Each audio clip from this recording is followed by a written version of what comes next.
Hi hello నమస్తే welcome back to our channel. నేను మీ Vamsi. Present మనం సిచ్యువేషన్ చూసినట్టయితే కడపలో జరిగిన దర్గా విషయం, రామ్ చరణ్ గారు అయ్యప్ప మాల వేసుకొని దర్గాకి వెళ్ళి వచ్చిన తర్వాత చాలా విషయాలు వచ్చినాయి అన్నమాట. రామ్ చరణ్ గారి చాలా కేసులు అయినవి అని చెప్తున్నారు. దాని గురించి మనతో మాట్లాడడానికి సీనియర్ జర్నలిస్ట్ జవతి గారు ఉన్నారు. సార్ నమస్తే సార్. సార్ ఇప్పుడు దర్గాలోకి అయ్యప్ప మాల వేసుకొని వెళ్ళకూడదా? ఇప్పుడు అందుకనే కదా ఇప్పుడు రామ్ చరణ్ మీద చాలా కేసులు కూడా ఫైల్ చేశారు. శంషాబాద్లో కేసు అయిందని ఇప్పుడు వైరల్గా మారిపోయింది. సోషల్ మీడియాలో వచ్చాక ఈ రకమైన కథనాలు, ఈ రకమైన విమర్శలు ఎక్కువయ్యాయా లేదా ఆఫ్ నాలెడ్జ్ అని అనుకోలేము దీని అంతటిని. ఎందుకంటే మనిషి పూర్తిగా చదువు లేనివాడు అనుకోండి, వాడికి చెప్పొచ్చు. పూర్తిగా ఆధ్యాత్మికపరమైన నాలెడ్జ్ ఉన్న వాళ్ళు లేదా పూర్తిగా మేధావులు ఉన్న వాళ్ళకి చెప్పొచ్చు. మధ్యలో రకం ఉన్న వాళ్ళని మనం క్రిటిసైజ్ చేయలేం, అలాగని వాళ్ళకి ఎక్స్ప్లెయిన్ చేయలేం, ఒప్పించలేం. ఎందుకంటే ఇప్పుడు రామ్ చరణ్ అనే వ్యక్తి ప్రతి సంవత్సరం మాల వేస్తారు. మనం చాలా సందర్భాలు చూసాం ఆయన. సో ఆయనకి అది నమ్మకం, ఇష్టం, వెళ్తారు. ఓకే, వెళ్ళేటప్పుడు ఆన్ ది వేలో దర్గాకి వెళ్ళారంట. అది కూడా ఏంటంటే ఈ కడప దర్గా అనే అంశము ఏఆర్ రెహమాన్ గారికి 2008లో ఆస్కార్ వచ్చిన తర్వాత ఆయన మొదటిసారిగా విజిట్ చేశారు. అంటే అప్పటి వరకు ఏ సెలబ్రిటీస్ మరి వచ్చారో లేదో తెలియదు, కానీ అతను వచ్చాక బాగా ఫెమిలియర్ అయిపోయింది కడప దర్గా అనేది. ఆ తర్వాత సీనియర్ సూపర్ స్టార్ నుంచి మన జబర్దస్త్ ఆర్టిస్టుల వరకు, స్టేజ్ ఆర్టిస్టుల వరకు అందరూ కూడా వెళ్ళడం, దర్శించుకోవడం, వాళ్ళకి మంచి జరగడం, ఇవన్నీ జరుగుతూనే ఉన్నాయి కూడా. సో వీళ్ళేంటంటే ఈ టైంలో ఏదో ఒక ఈవెంట్గా చేయడం, ఆ దర్గా సంబంధించిన సభ్యులు ఎవరైతే ఉంటారో వాళ్ళు ఒక సెలబ్రిటీని పిలవడం గట్రా జరుగుతుంది.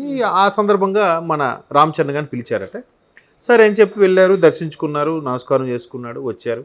వచ్చిన తర్వాత ఉపాసన గారు కూడా భగవంతుడికి ఎక్కువ చరణ్ ఇంపార్టెన్స్ ఇస్తాడు. ఆయన భగవంతుడు ఒక్కడైనా నమ్ముతాడు, ఎవరైనా భగవంతుడే కాబట్టి, అన్ని మతాల సారం ఒకటే నమ్ముతాడు కాబట్టి చరణ్ దర్గాకి వెళ్ళారు అన్నట్టుగా ఆవిడ ఏదో పోస్ట్ పెట్టింది. సో ఆ పోస్ట్ పెట్టిన తర్వాత దుమారం స్టార్ట్ అయిందంట.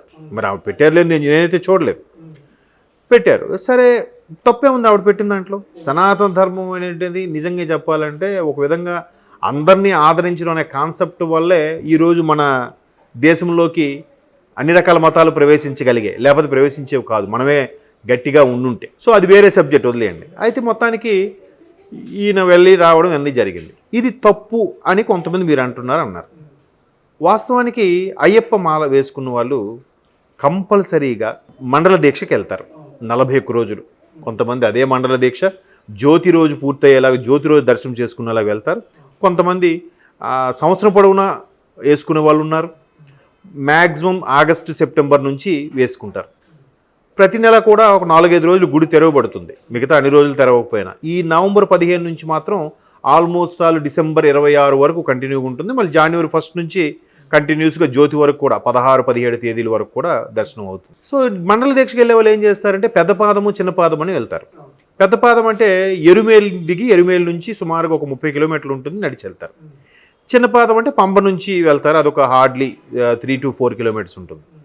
సో ఎరుమేలిలో ఇక్కడ మనం ఎరుమేలి అని ఎందుకు ప్రస్తావిస్తున్నానంటే వాపర్ బాబా అని ఒక మసీద్ ఉంది ఎరుమేలిలో, ఎరుమేల్ టౌన్ మధ్యలో ఉంటుంది. అక్కడ నుంచి స్టార్ట్ చేసే ప్రతి ఒక్కరు కూడా ఆ వాపర్ బాబా మసీదుకి వెళ్ళి మాలతో ఇరుముడితో వెళ్ళి దర్శనం చేసుకొని అక్కడ ఒక విధంగా చూసారా, పీర్ల కొండకి వెళ్తే ఎలాగా గానా భజన్ లాగా భజన చేసి ఊరేగింపులా చేస్తారో ఒక దీపం వెలిగించి అయ్యప్ప స్వామి భజన చేసుకుంటూ మసీదు చుట్టూ తిరగడం లేదు రోడ్డు మీద తిరగడం గట్టా స్వాములు చేస్తూ ఉంటారు. నేను రీసెంట్గా వెళ్ళాను, చూశాను కూడా. సో ఎప్పుడో అయ్యప్ప స్వామి వాపర్ బాబాకి వరం ఇచ్చారట, నాది కొండకొచ్చే భక్తులు నిన్ను దర్శించుకొని ఒకసారి వస్తారు, నీకు అభయమో వరమో ఇస్తున్నానట్టుగా. సో అది ఆనవాయితీగా నడుస్తుంది. మరి అక్కడ ఎరుమేలిలో ఉండే మసీదుకి మాలలో వెళ్తే తప్పులేంది, ఎక్కడ రామ్ చరణ్ మాలలో కడప దర్గాకి వెళ్తే తప్పు ఏంటి?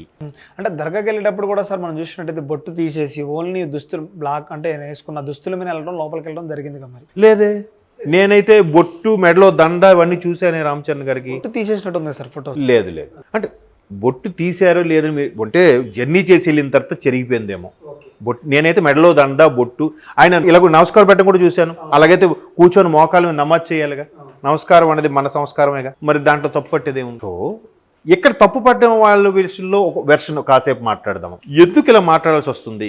ఈ మధ్యకాలంలో హిందూ దేవాలయాల మీద దాడి ఎక్కువైపోయింది. ముత్యాలమ్మ గుడి కాడి నుంచి నిన్న కూడా భూపాలపల్లి దగ్గర హనుమాన్ టెంపుల్ కూడా ఒక దహనపరిచారు, కాల్చేశారంట. ఎవడు అడిగేవాడు ఎవడు లేడా? మాట్లాడరు ఎవరు? ఆ వదిలేయండి, దర్గాకి వెళ్ళారని ఇది పట్టుకోండి, ఇది హైలైట్ చేయండి, వైరల్ చేయండి.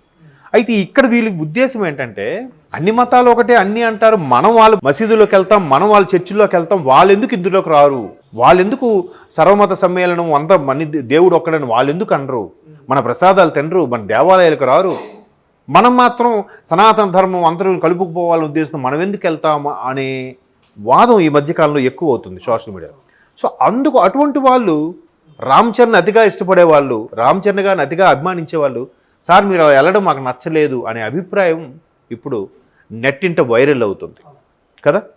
సో ఏదైతే అన్ని మతాలు ఒకటి కాదు అని కాన్సెప్ట్ నడుస్తుందో నిజానికి అది నిజమనేమో అనిపిస్తుంది. ఎందుకంటే దేవాదాయ ధర్మాదాయ శాఖలో అన్ని మతాలు ఎక్కడున్నాయి? ఓన్లీ హిందూ దేవాలయాలు, హిందూ మతమేగా ఉంది. మరి ఓన్లీ హిందూ దేవాలయాలకు వచ్చిన ఏంటది హుండీ పెట్టుబడి కానీ, హుండీలో వచ్చే ఆదాయం కానీ పథకాలకి, ప్రభుత్వ పథకాలకి, సకల జనులకి ఉపయోగించే మౌలిక సదుపాయాలకు వాడొచ్చట, ఆ దేవుని మాత్రం నమ్మకూడదంట. ఎట్లా మరి మిగతా మతస్థుల తాలూకు మందిరాలు కానీ, దేవాలయాలు కానీ, మిగతా ఏవైతే ఉన్నాయో సమ్ XYZ అవన్నీ మరి దేవాదాయ ధర్మాదాయ శాఖలో ఉన్నాయా? ఎందుకు లేవు? ఎందుకు ఎవరు ప్రశ్నించరు? గవర్నమెంట్ కింద లేవు కదా సార్. ఎందుకు లేవు? ఒక్క హిందూ దేవాలయకే దేవాదాయ శాఖ ఎందుకు పెట్టబడింది? అలాంటి సందర్భంలో అన్ని మతాలు ఒకటి కాదు, మీరు అందరిని ఒకలా చూడట్లేదు అనే వాదం ఎక్కువ అవుతుంది. నిజమేనేమో అనిపిస్తుంది.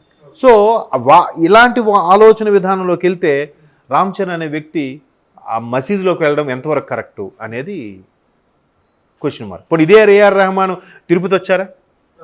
వెళ్ళొచ్చుగా. లేదా విజయవాడ వెళ్ళొచ్చు, లేదా అక్కడ మధురై వెళ్ళొచ్చుగా, తమిళియన్ కదా ఆయన. లేదా అరుణాచలం వెళ్ళొచ్చుగా, తిరువన్నామలై. మరి మనం మాత్రం మన సెలబ్రిటీలు అందరికి వెళ్ళొచ్చు, వాళ్ళు మాత్రం దేనికి వెళ్ళకూడదా? ఏమిటంటే టైం లేదా? అంటే నమ్మకం లేదా? అంటే ఇలాంటి వాదనలన్నీ వచ్చినప్పుడు రామ్ చరణ్ వెళ్ళడం కరెక్ట్ కాదు. అక్కడంటే స్వామి అభయం ఇచ్చారు కాబట్టి, ఒక మనిషిలా చూశారు కాబట్టి తప్పు లేదు. ఎరుమేల్లో దర్శనం చేసుకుంటారు, వెళ్తారు. ఎక్కడెందుకు మాలలో ఇక్కడ వెళ్ళడం అనేది కాన్సెప్ట్ లేదు. ఎక్కడ జనరల్గా హిందూ దేవాలయాల వరకు వెళ్ళి దర్శించుకొని ఉదయం స్వామికి నైవేద్యం, పూజ, భజన అంత అయిపోయిన తర్వాత ఏదో ఒక దేవాలయం దర్శించుకున్నప్పుడు దేవాలయంకి వెళ్ళి వెళ్ళొచ్చు. కానీ ఆన్ ది వేలో శబరిమల కొండకి వెళ్తున్నప్పుడు ఇట్లాంటి దర్గాకి వెళ్ళి వెళ్ళకూడదు, వెళ్ళకపోయి ఉంటే బాగుండేది అనేది కొంతమంది అభిప్రాయం. ఏదైతే ఇక్కడ అన్ని మతస్థులు ఒకేలా చూడటం లేదో ప్రభుత్వం కానీ, కొంతమంది మతస్థులు కానీ, ఇటువంటి ఫీలింగ్ రావడం వల్ల రామ్ చరణ్ అనవసరంగా వెళ్ళాలి, అలాంటి వాళ్ళకి వెళ్ళడం వల్ల